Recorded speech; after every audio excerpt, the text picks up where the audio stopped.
Right now, I'm joined by Sir Iain Duncan Smith, Conservative MP, former leader of the Conservative Party, who was among those speaking out yesterday in the House of Parliament after statements from the Prime Minister and others about British hostages being held by Hamas and obviously Brits being killed as well.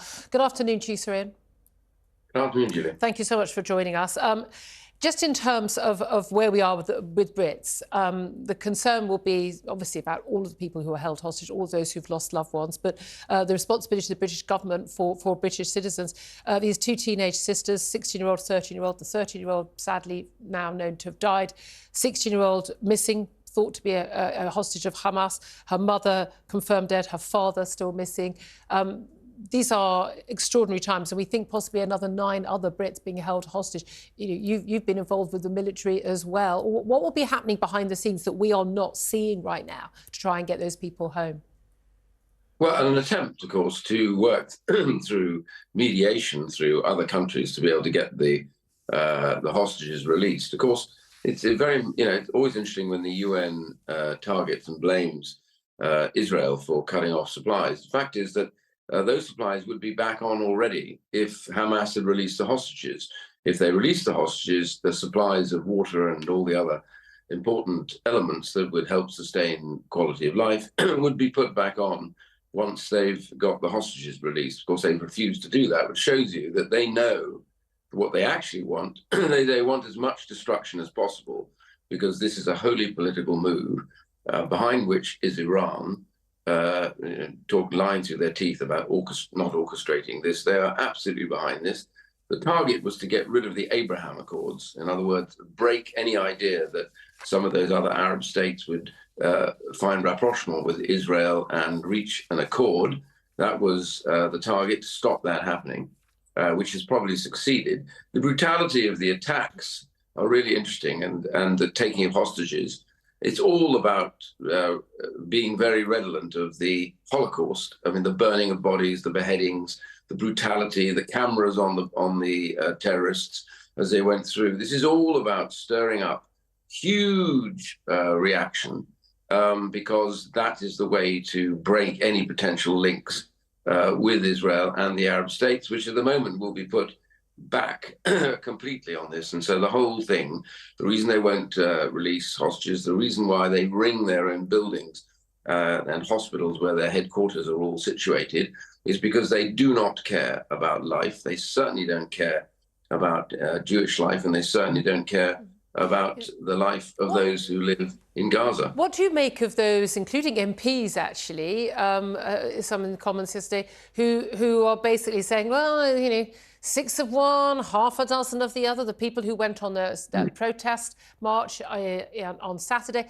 the BBC able within an hour to call the terror attack in Brussels a terror attack, that word straight away in its broadcast on its website, but still refusing to call the massacre of 1,400, largely civilians, including elderly people, women and children, refusing to call that a terror attack, calling it an attack by militants in Hamas. What do you make of the Western reaction? Well, the West, for the most part, although there are exceptions to that, some countries that simply don't want to be involved in this and are quite critical. But the reality is the key players in the West are, of course, all lined up together in support of Israel and Israel's right to exist. We should bear in mind that the Hamas group doesn't see any reason for Israel to exist, wants to sweep them away. That song that they were chanting, or that rhyme that they were chanting, which is from the river to the sea, is about getting rid of Jews out of Palestine. It's as simple as that. That is Hamas's slogan. And for them to chant that on the streets of London and wave Hamas's flag, I think, is an offence. And they should have been arrested, and they certainly must be arrested and prosecuted, as I asked yesterday, for the full force of the law. I have a Jewish sister-in-law who said that she has never felt more frightened about living in the United Kingdom as she has since the weekend, and the terrible behaviour of those who exulted in the brutal deaths of those, and British citizens who are now languishing, maybe, I hope, still alive, but in all probability not. But one way or the other, that is our war as much as anything else. And I think it's very, very simple.